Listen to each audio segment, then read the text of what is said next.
Hello everybody, welcome back to my channel. My name is Zara and today I am going to be doing the mid-year book tag. I haven't done a tag in a while. I don't typically actually enjoy doing tags, but I thought, you know what, we're in July, we might as well just bash something out to just do a little bit of a review of the last 6 months. So without further ado, I am going to jump in. So the first prompt is best book you've read so far in 2023. I have a few, I can't pick one. The top one right now has got to be Musashi by I.G. Yoshikawa. Phenomenal story about a boy turning into a man and going on a journey of self-discovery. The next one has to be Flowers for Algernon by Daniel Keyes. Love that book. Love that book. I still think about Charlie every single day. Like, it's just so good. Then I have to have some honourable mentions up there that are pretty close up to the top. We have A Quiet Vengeance by Tim Hardy, a self-published book that is super underrated and more people need to read. Then we have The Mermaid's Tale by D.G. Valdron, which is another really underrated read. Very dark, would not recommend it for everybody, but my gosh, is it satisfying. And then the last one I'll mention is Savius Corax Deals with the Dead by KJ Parker. I still haven't filmed my review of this. I'm going to wait a little bit more until we get a bit closer to the publication date, but my gosh, it was fantastic. Next prompt, best sequel you've read so far in 2023. I actually haven't read that many series this year. I've read quite a lot of standalones and I just haven't been reading that many series. I don't know why. Oh, I think the other thing is that I've read a lot of first books in series, so I haven't really read many sequels. But if I had to pick one, it would be The Great Ordeal by R. Scott Baker. This is the penultimate book in the Aspect Emperor series, and it was incredible. I think during the time that I was reading it, I didn't really know fully what was going on, but now that I've reflected on it a little bit more and I've done a bit of reading on forums and all of that, I'm starting to understand more what was happening. But it was so dense and philosophical and I kind of loved it for that reason. Next prompt, new release you haven't read yet but want to. There's 3 that I have on my list that have come out in the last 6 months.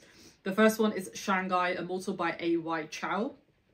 This is a version, I think, of like the Roaring Twenties but in Shanghai, which sounds amazing. I think it's adult fantasy. If it's YA then I probably won't read it. But every single time that I've looked at it, it says it's adult fantasy, so I'm very excited to pick that up. Then we have Against All Gods by Miles Cameron. This is a duology, I think, the first book in a duology, and it's set in the Bronze Age, I think, and I just loved the sound of it. Like, I really love the sound of it, so I can't wait to pick that up. Then lastly, we have Combat Codes by Alexander Darwin. As you probably noticed on my channel, I've been really getting into Southeast Asian kind of literature. So combining fantasy with that, sold. Next, most anticipated release for the second half of the year. I honestly don't know. I would say Savius Corax Deals with the Dead because it comes out in the second half of this year. So I'll just say that even though I read it. Actually, the next books 2 and 3 come out the subsequent months. So I'll say book 2 of Savius Corax Deals with the Dead. Then we have Biggest Surprise. So this one was a surprise to me because I thought I'd love it a lot more, but I just realised it wasn't for me, and I just don't think this author's writing style is really for me, unfortunately. And that is The Book That Wouldn't Burn by Mark Lawrence. There was lots of things that I did enjoy about it, but just the writing style really impacted my overall reading experience. I still gave it a pretty good rating. I just don't think the specific writing style in that book gelled with me, unfortunately. Favourite new author? Debut or new to you, I.G. Yoshikawa for sure, and I'd probably have to say Stephen King because I really enjoyed The Girl Who Loved Tom Gordon. Like, I really enjoyed that book, and I just, yeah, I still think about Trisha, like, genuinely still think about her. Newest fictional crush. I hate this prompt because I don't have crushes on my favourite characters. Like, I find that very weird, to be honest. Who's my favourite? Who's my newest fictional crush? Algernon from Flowers for Algernon. Maybe another one that I would say is Yasuke from The African Samurai by Craig Shreve. I really love the character of Yasuke, like, fascinating to read. I don't have a crush on him though, I just think he's a fascinating character, so let's just go with that for the time being. Book that made you cry. Fourth Wing by Rebecca Yarros, and not in a good way. It made me cry because it is one of the worst books I've ever read. Probably the second worst book I've ever read.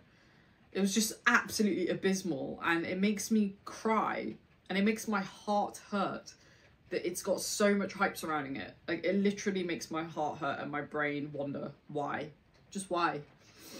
Most beautiful book you've bought so far this year or received. So I received an ARC of this book, and it is without doubt one of the most beautiful covers I've ever seen, never mind just this year.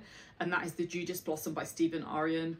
This is a book that's coming out very soon. Probably will be out by the time this is up, but stunning. I love the colours, I love the patterns on it, I love the like kind of little, I don't know what they call, like pictograms on it. But it's just so stunning, and I can't wait to have it on my shelves now that I've finished the book. Like, it's just beautiful. What books do you need to read by the end of the year? Oh, where do I start? That is not a good question to ask a booktuber, because we have anxiety about that question all the time. There's so many things I need to read. I really want to finish the Stone Dance and the Chameleon series by Ricardo Pinto. I would really like to finish the Red Rising series, but I don't know if, I think I might actually temporarily DNF it because I'm just not enjoying it, to be honest. I also want to read some more historical fiction. I also want to read some more fantasy fiction. I don't know. Like, honestly, I'm very, very heavily mood reading right now. But I think if I had to pick one book that I really want to read,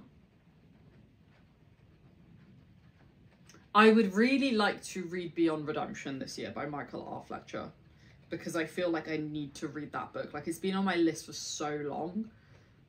I just need to do it. I just need to do it. So that's it. Let me know what your answers are to any of these prompts. What are the kind of 2-3 books that you've loved so far this year, and what are the 2-3 books that you're looking forward to reading in the next 6 months?